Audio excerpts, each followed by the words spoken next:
दोस्तों, इस दिल को झकझोर देने वाली कहानी को सुनिए और महसूस कीजिए कि कैसे एक छोटी सी मुलाकात पूरी जिंदगी बदल सकती है। सुबह के ठीक 8 बज रहे थे। दिल्ली की सड़कें अभी अभी नींद से जाग रही थी। जहां कुछ बच्चे स्कूल बैग लटकाए हंसते खेलते जा रहे थे, दुकानदार अपनी दुकानों के शटर ऊपर कर रहे थे और हवा में चाय की खुशबू फैली हुई थी। लेकिन प्रिया शर्मा अपनी काली सरकारी जीप में बैठी हुई थी। उनके चेहरे पर वो सख्ती थी जो एक आईपीएस अधिकारी की होती है। वो किसी जरूरी मीटिंग के लिए निकली थी। जीप तेजी से सड़क पर दौड़ रही थी, लेकिन अचानक एक बड़े मोड़ पर थोड़ा जाम लग गया। ड्राइवर ने ब्रेक लगाया और प्रिया की नजर बिना सोचे समझे खिड़की से बाहर चली गई, जैसे कोई अदृश्य ताकत ने उन्हें खींच लिया हो। सड़क के किनारे कई सफाई कर्मचारी झाड़ू लगा रहे थे। उनकी पीली वर्दियां धूल से सनी हुई थी और वो मेहनत से काम कर रहे थे। लेकिन उनमें से एक आदमी थोड़ा अलग लग रहा था। वो शांत तरीके से खड़ा होकर झाड़ू चला रहा था। उसकी हर हरकत में एक थकान छिपी हुई थी, जैसे जिंदगी ने उसे हर उम्मीद से खाली कर दिया हो। प्रिया ने थोड़ा और गौर से देखा और अचानक उनकी सांसें थम गई, क्योंकि वो चेहरा उन्हें पहचाना सा लगा। वो आंखें, वो माथे की सिलवटें, सब कुछ वैसा ही था जैसा सालों पहले था। और फिर उनके दिमाग में एक पुरानी याद बिजली की तरह कौंध गई। वो आदमी कोई और नहीं बल्कि अजय सिन्हा था।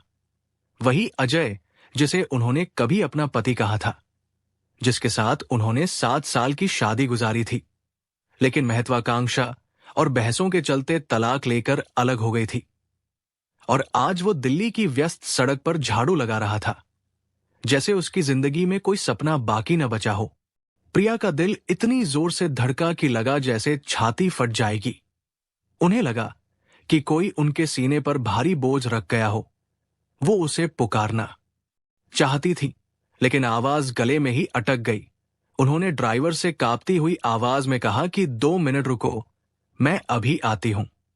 ड्राइवर हैरान हो गया, क्योंकि प्रिया मैडम को कभी इतनी बेचैनी में नहीं देखा था। वो जीप से उतरी। उनके कदम भारी थे, पैर जैसे जमीन पर टिक ही नहीं रहे थे, और वो धीरे धीरे अजय की तरफ बढ़ी, जहां वो अभी भी झाड़ू चला रहा था, बिना किसी शिकायत के, बिना किसी जल्दबाजी के, जैसे उसकी दुनिया में अब सिर्फ धूल और झाड़ू ही बची हो। अजय ने झाड़ू रोककर एक पल के लिए सिर उठाया, प्रिया की तरफ देखा, और उनके बीच एक गहरी खामोशी छा गई, इतनी भारी कि आसपास की सारी आवाजें गायब हो गई। ट्रैफिक का शोर, बच्चों की हंसी, सब कुछ थम सा गया। अजय की आंखों में कोई गुस्सा नहीं था, कोई सवाल नहीं, कोई ताना नहीं। वो बस हल्का सा सिर झुकाकर सम्मान दे रहा था, जैसे किसी अधिकारी को देख रहा हो, न कि उस औरत को जिसके साथ उसने इतने साल बिताए थे। और ये देखकर प्रिया भीतर से टूट गई। उन्हें लगा कि उनके दिल में दबी हुई राख अचानक धुआं बनकर फैल गई, जो सालों से सुलग रही थी। अजय ने फिर से झाड़ू उठाई और काम में लग गया, जैसे प्रिया की मौजूदगी अब उसके लिए कोई मायने नहीं रखती, जैसे वो अपनी जिंदगी की उस जंग में वापस लौट गया हो जो वो अकेले लड़ रहा था। बिना किसी उम्मीद के, बिना किसी शिकायत के, प्रिया एक कदम आगे बढ़ी। उनके होंठ कांपे, लेकिन वो रुक गई, क्योंकि क्या कहती, कैसे कहती, किस हक से कहती। वो तो एक आईपीएस अधिकारी थी, लेकिन इस सड़क पर खड़ा वो आदमी उनका पूर्व पति था, और ये सच उनके दिल को अंदर से झकझोर रहा था। जीप के पीछे खड़े सिपाही ने उन्हें आवाज दी कि मैडम, देर हो रही है, लेकिन प्रिया ने सुना अनसुना कर दिया। उनकी आंखें अभी भी अजय पर टिकी हुई थी, जैसे वो अपने अतीत को जीवित देख रही हों, जहां उनका शरीर वर्तमान में था, लेकिन आत्मा पुराने दिनों में लौट गई थी। सिपाही और ड्राइवर एक दूसरे को देखकर हैरान थे, क्योंकि प्रिया मैडम को कभी इतनी कमजोर नहीं देखा था। लेकिन प्रिया के लिए उस वक्त उनकी नौकरी, उनकी जिम्मेदारियां, उनकी वर्दी, सब कुछ पीछे छूट चुका था। उनके सामने खड़ा वो आदमी सिर्फ एक सफाई कर्मचारी नहीं था, बल्कि उनका बीता हुआ जीवन था, एक टूटे रिश्ते का वो मौन सवाल जो उन्होंने कभी जवाब नहीं दिया था, एक ऐसा सच जो उन्होंने कभी स्वीकार नहीं किया था, और अब वो सच उन्हें घूर रहा था। अजय ने फिर से झाड़ू चलानी शुरू कर दी, जैसे वो जताना चाहता हो कि उसकी दुनिया में अब कोई पहचान बाकी नहीं। जिन उम्मीदों को उसने कभी अपनी जिंदगी की दीवारों पर टांगा था, वो कब की धूल बन चुकी थी। प्रिया वही खड़ी रही, बिना हिले, बिना पलक झपकाए, जैसे उनके पैरों में जमीन की पकड़ और मजबूत हो गई हो। उन्होंने अपने भीतर उठती सैकड़ों आवाजों को दबाने की कोशिश की। क्या कहूं, कैसे कहूं, क्यों कहूं, लेकिन हर सवाल अधूरा रह जाता, हर वाक्य गले में टूट जाता। उसी बीच सड़क पर हलचल बढ़ने लगी, लोग आने जाने लगे, ट्रैफिक सिग्नल बदला, किसी ने हॉर्न बजाया, लेकिन प्रिया के लिए समय वही रुक गया था जहां अजय अपनी झाड़ू हवा में घुमाकर सड़क साफ कर रहा था। सिपाही ने फिर कदम आगे बढ़ाया और कहा कि मैडम, हमें निकलना चाहिए, मीटिंग का समय हो रहा है। लेकिन वो शब्द पूरी तरह बोल भी नहीं पाया कि प्रिया ने हाथ उठाकर उसे चुप करा दिया। उनकी उंगलियां कांप रही थी। सिपाही तुरंत पीछे हट गया। प्रिया ने गहरी सांस ली, जैसे खुद को संभालने की कोशिश कर रही हो। वो चाहती थी कि अजय एक बार उनकी तरफ देखे, एक बार पहचान ले, एक बार कुछ कहे, कुछ महसूस कराए। लेकिन शायद अजय के भीतर वो जगह अब खत्म हो चुकी थी जहां कभी प्यार बसता था। कुछ देर बाद प्रिया धीमे कदमों से जीप की तरफ लौटी। ड्राइवर ने इंजन स्टार्ट किया, लेकिन प्रिया की निगाहें अभी भी पीछे थी, जहां अजय उसी थकान, उसी चुप्पी और उसी सामान्य तरीके से झाड़ू चला रहा था, मानो उसके लिए दुनिया में कोई अतीत बाकी न हो। जीप आगे बढ़ी, लेकिन प्रिया का मन पीछे ही अटका रहा। वो खिड़की से बाहर देखती रही, लेकिन उनकी आंखों में दिल्ली का शहर नहीं, बल्कि सिर्फ अजय का चेहरा तैर रहा था, मिट्टी से सना हुआ, लेकिन एक अजीब सी गरिमा से चमकता हुआ, जैसे वो हार कर भी जीत रहा हो। कुछ दूरी पर जाकर ड्राइवर ने धीमे से पूछा कि मैडम, सब ठीक तो है ना? लेकिन प्रिया ने जवाब नहीं दिया। उन्होंने बस आंखें बंद कर ली। उनके अंदर एक तूफान उठ चुका था, सवालों का वो बवंडर जो सालों से दबा पड़ा था और अब फूटने की कगार पर था। वो याद करने लगी अजय का शांत स्वभाव, उसकी सादगी भरी जिंदगी, वो छोटी छोटी खुशियां जो वो दोनों साथ में बांटते थे, जैसे शाम को छत पर बैठकर चाय पीना या रात को किताब पढ़ते हुए बातें करना। और वो संघर्ष जो शायद प्रिया ने कभी समझा ही नहीं था, क्योंकि उनकी महत्वाकांक्षा इतनी बड़ ये थी कि अजय की छोटी दुनिया उसमें फिट नहीं हो पाती थी।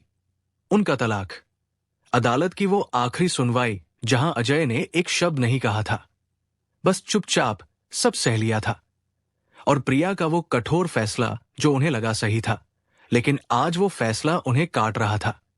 सब कुछ एक साथ उनकी आंखों के सामने तैरने लगा, जैसे कोई पुरानी फिल्म चल रही हो। जीप अब दिल्ली की मुख्य सड़क पर पहुंच चुकी थी। लोग दौड़ रहे थे, दुकानें पूरी तरह खुल चुकी थी, दैनिक जीवन में कोई बदलाव नहीं था। लेकिन प्रिया की दुनिया पूरी तरह बदल चुकी थी। उन्होंने अचानक ड्राइवर से कहा कि गाड़ी वापस मोड़ो। ड्राइवर चौंक गया और पूछा कि मैडम, वापस? हाँ, जहां अभी हम थे उसी जगह। ड्राइवर ने तुरंत यू टर्न लिया। सिपाही पीछे मुड़कर उन्हें देख रहा था। वो समझ नहीं पा रहा था कि मैडम ऐसा क्यों कर रही है। प्रिया की सांसें तेज थी, दिल इतनी जोर से धड़क रहा था कि लगा बाहर निकल आएगा। वो खुद नहीं जानती थी कि वापस जाकर क्या कहेंगी, लेकिन कुछ था, कोई अनकही कसक, कोई न बुझा हुआ सवाल, कोई टूटे रिश्ते का अधूरा अध्याय जो उन्हें पीछे खींच रहा था, जैसे कोई अदृश्य धागा जो सालों बाद भी टूटा नहीं था। जीप फिर उसी जगह पहुंची। प्रिया की आंखें उस स्पॉट को ढूंढने लगी जहां अजय खड़ा था, लेकिन अजय वहां नहीं था। सिर्फ झाड़ू रखने की जगह पर हल्की सी धूल उड़ रही थी और फुटपाथ पर ताजे साफ हुए निशान दिख रहे थे, मानो वो वहां कभी था ही नहीं। जैसे वो एक छाया की तरह आया और उसी चुप्पी में कहीं खो गया। प्रिया का दिल थोड़ी देर के लिए रुक सा गया। उन्होंने चारों ओर देखा, भीड़ में, दुकानों के पास, सड़क पर, लेकिन अजय कहीं नजर नहीं आया।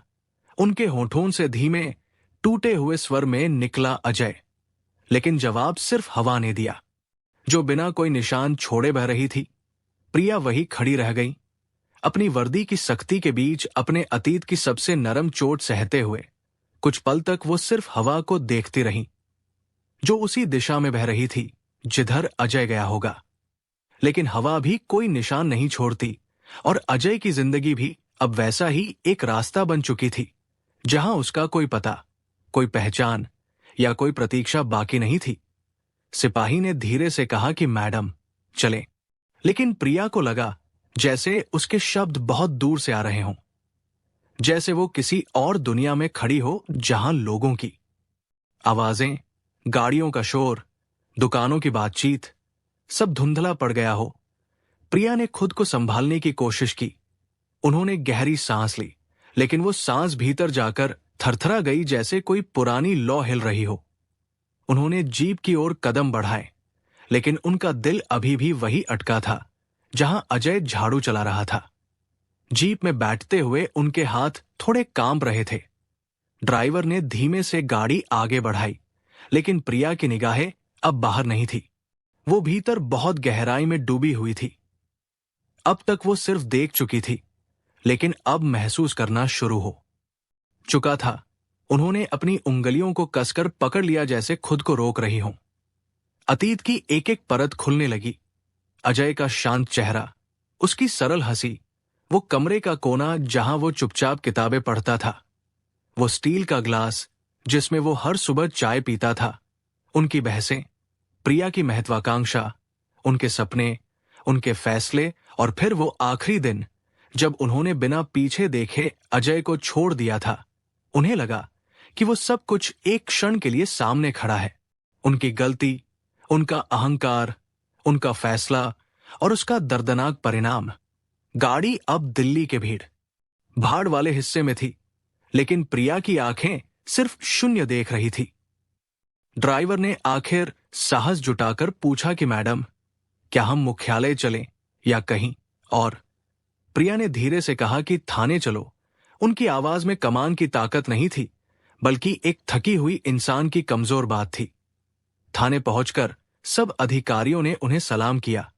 फाइलें आगे बढ़ाई गई, मीटिंग का एजेंडा बताया गया, लेकिन प्रिया ने महसूस किया कि उनकी आंखें फाइलों पर नहीं टिक रही थी। उनका मन आदेशों में नहीं जा रहा था। हर चीज धुंधली थी, हर दृश्य के पीछे एक ही छवि तैर रही थी। अजय झाड़ू चलाते हुए, जैसे वो छवि उनके दिमाग में हमेशा के लिए अंकित हो गई हो। एक सीनियर इंस्पेक्टर ने कहा कि मैम, ये दस्तावेज। लेकिन प्रिया ने बीच में ही कहा कि कुछ समय के लिए मीटिंग आप लोग शुरू करें, मैं थोड़ी देर में आती हूं। वो टेबल से उठकर अपने केबिन में आई और दरवाजा बंद करके अकेले कुर्सी पर बैठ गई। कमरे में सन्नाटा था, लेकिन उनके भीतर तूफान मचा हुआ था। उन्होंने महसूस किया कि वो अपने जीवन के सबसे महत्वपूर्ण मोड़ पर खड़ी है। अजय उनकी जिम्मेदारी नहीं था, लेकिन क्या वो उनकी गलती भी नहीं था? उन्होंने मोबाइल उठाया, लेकिन अजय का नंबर बहुत पहले डिलीट कर चुकी थी। एक हल्की मुस्कान आई उनके चेहरे पर, दुख भरी, थकी हुई, टूटी हुई। अगर नंबर ही नहीं है तो जीवन में वो कहां बचेगा? उन्होंने खुद से पूछा। फिर उन्होंने थाने के रिकॉर्ड विभाग को बुलाकर बस इतना कहा कि आज सुबह जिस सफाई कर्मचारियों की यूनिट यहां के जोन में लगी थी, उसके नामों की सूची चाहिए। कर्मचारी चौंक कर बोला कि मैम, सफाई कर्मचारियों की सूची अभी? प्रिया ने नजरें उठाई। उनकी आंखों में आदेश कम था, लेकिन दर्द ज्यादा। हाँ अभी। करीब 15 मिनट बाद एक फाइल उनके सामने रख दी गई, लेकिन अजय का नाम उसमें नहीं था। उन्होंने दूसरी सूची मंगवाई, फिर तीसरी, फिर चौथी। हर सूची खुलती, पन्ने पलटते, लेकिन अजय कहीं नहीं था। जैसे सुबह का वो दृश्य सच्चाई नहीं बल्कि एक सपना हो, एक झलक जो उनकी आंखों को दिखाकर जिंदगी ने फिर छीन ली हो। प्रिया की सांसें तेज हो गई। ये कैसे हो सकता है? उन्होंने फाइलें पलटीं, पन्ने कांप रहे थे। फिर अचानक सूची के एक कोने में एक नाम अटक गया, अजय सिंह, अस्थाई सफाई कर्मचारी, डेली वेजर। प्रिया का दिल जोर से धड़का। उन्होंने तुरंत पूछा कि इसका पता कहाँ है? कर्मचारी ने कहा कि मैम, स्थायी कर्मचारियों का कोई स्थायी पता फाइल में नहीं होता।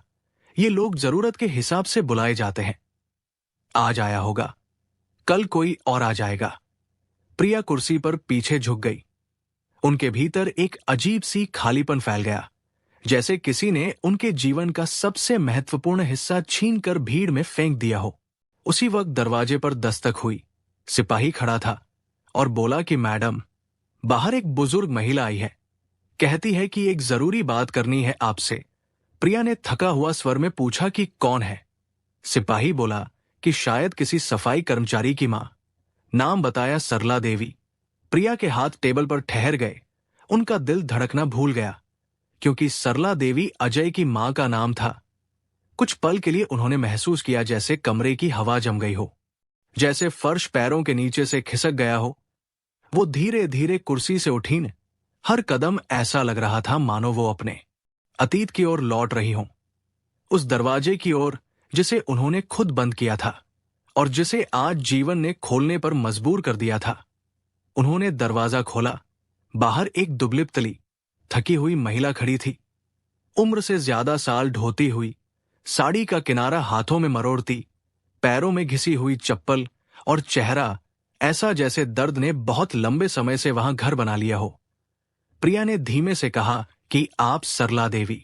महिला ने सिर झुका दिया और बोली कि हां बेटी, मैं सरला हूं, अजय की मां। उस नाम का उच्चारण प्रिया के भीतर किसी गहरे घाव को छू गया। उन्होंने उन्हें ऑफिस के अंदर बुलाया और कहा कि आप बैठिए। क्या बात है? महिला बैठी, लेकिन उनकी आंखों में एक डर था, एक बोझ जो शायद सालों से ढो रही थी। बेटी, सरला देवी की आवाज कांप रही थी, आज सुबह तुमने अजय को देखा था झाड़ू लगाते हुए। प्रिया के गले में कुछ अटक गया। उन्होंने बस सिर हिलाया। सरला देवी ने आगे कहा कि वो झाड़ू लगाकर लौटने के बाद तुम्हारे बारे में बताया कि आज तुमसे मुलाकात हुई थी और बताया कि तुम बहुत बड़ी आईपीएस अफसर बन गई हो, और फिर चला गया। उसके बाद मैंने तुम्हारे बारे में एक पढ़े लिखे आदमी से पता किया और तुमसे मिलने चली आई। क्या करती? मां का दिल रोक नहीं पाई। आखिरकार एक मां जो ठहरी। प्रिया की आंखें भर आईं और कांपती हुई बोली कि मतलब। सरला देवी ने कांपते हाथों से अपना आंचल ठीक किया और कहा कि तलाक के बाद अजय बहुत टूट गया था। काम धंधा छूट गया, दिमाग ठहरा नहीं, और गरीबी ने जो बचा था वो भी छीन लिया। किराया नहीं दे पाया तो मकान मालिक ने निकाल दिया।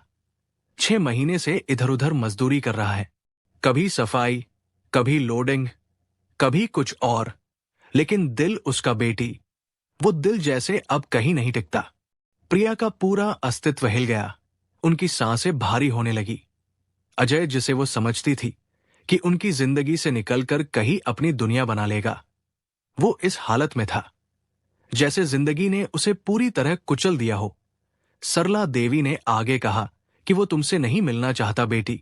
तुम्हारा नाम लेते ही चुप हो जाता है, कहता है कि मैं अब उसके लायक नहीं। प्रिया की आंखें तुरंत भीग गई। उन्होंने तुरंत चेहरा दूसरी ओर घुमा लिया ताकि बूढ़ी मां उनकी कमजोरी न देख सके। उसके बाद सरला देवी ने एक ऐसी बात कही जिसने प्रिया के अंदर की सारी दीवारें तोड़ दी। बेटी, अजय बीमार है, छाती में दर्द रहता है। डॉक्टर ने कहा है आराम करे, लेकिन पेट उसके आराम से नहीं भरता। आज दोपहर से बुखार है और दवा खरीदने के पैसे नहीं थे।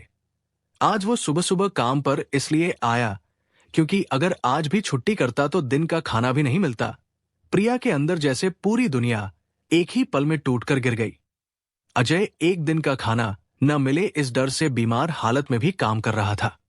वो आदमी जिसने कभी उन्हें अपने हिस्से का बड़ा टुकड़ा खिलाया था ताकि वो भूखी न सोएं, वही आदमी अब अपने लिए भी खाना जुटा न सके।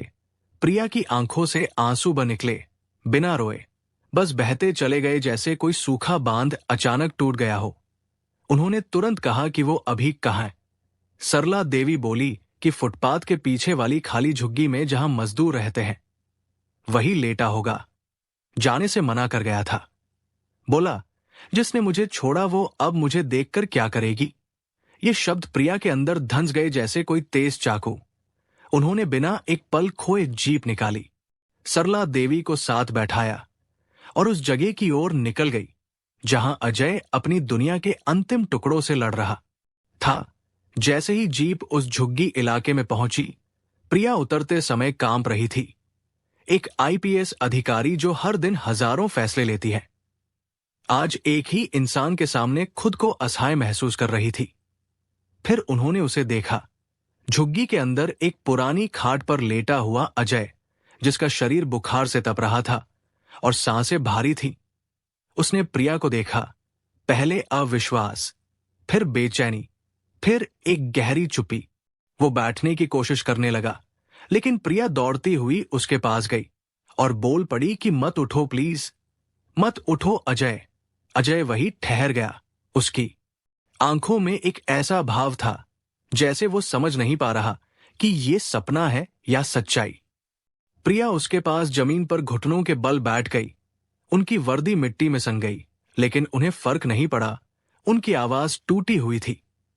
अजय, तुमने मुझे बताया क्यों नहीं? तुम इस हालत में कैसे जी रहे हो? मैं तुम्हें ऐसे नहीं देख सकती। अजय ने धीरे से कहा कि प्रिया, तुम्हें मेरे जीवन की गंदगी में क्यों आना चाहिए? तुम आईपीएस हो, मैं बस एक सफाई कर्मचारी हूं। प्रिया की रुलाई फूट पड़ी। उन्होंने उसका हाथ पकड़ लिया और कहा कि मेरी गलतियों ने तुम्हें यहां पहुंचाया है और मेरी जिंदगी, मेरी वर्दी, मेरी सफलता सब बेकार है अगर तुम इस हालत में हो। अजय की आंखें भर आई। उसने बोलने की कोशिश की कि तुम्हारे जाने के बाद मैंने जीना छोड़ दिया था प्रिया। प्रिया रोते हुए झुक गई और पहली बार सड़क पर सफाई करने वाले इस आदमी के सामने आईपीएस अधिकारी बनी ये पत्नी सच में झुक गई। कोई अहंकार नहीं, कोई वर्दी नहीं, कोई रुतबा नहीं, बस एक औरत अपनी गलती के सामने घुटनों पर टूट चुकी थी। उन्होंने कहा कि अजय, चलो घर चलते हैं मेरे साथ, मैं सब ठीक कर दूंगी, बस तुम उठो। अजय ने कांपते होठों से पूछा कि क्या अब भी मेरे लिए जगह है तुम्हारी जिंदगी में? प्रिया ने बिना कुछ सोचे कहा कि अजय, तुम मेरी हर सांस में बसे हो, बस मैंने तुम्हें कभी समझने की कोशिश ही नहीं की। अजय के चेहरे पर पहली बार एक हल्की मुस्कान आई, टूटी हुई, थकी हुई, लेकिन उम्मीद से भरी हुई। प्रिया ने उसे सहारा दिया, अपनी बाहों में थामा और जीप की तरफ ले गई। भीड़ ने देखा कि आईपीएस अधिकारी एक सफाई कर्मचारी को ऐसे उठा रही है जैसे वो उनके लिए किसी पद से नहीं बल्कि दिल से जुड़ा हो। और उस दिन सबने एक बात महसूस की कि कभी कभी इंसान अपनी सबसे बड़ी जीत अपनी सबसे गहरी हार के सामने झुक कर ही पा सकता है। दोस्तों, इस कहानी से हमें ये सीख मिलती है कि किसी इंसान की कीमत उसके काम, उसके पैसे या उसके हालात से नहीं मापी जा सकती। कभी कभी जिसे हम पीछे छोड़ देते हैं वही हमारी जिंदगी की सबसे सच्ची नींव होता है।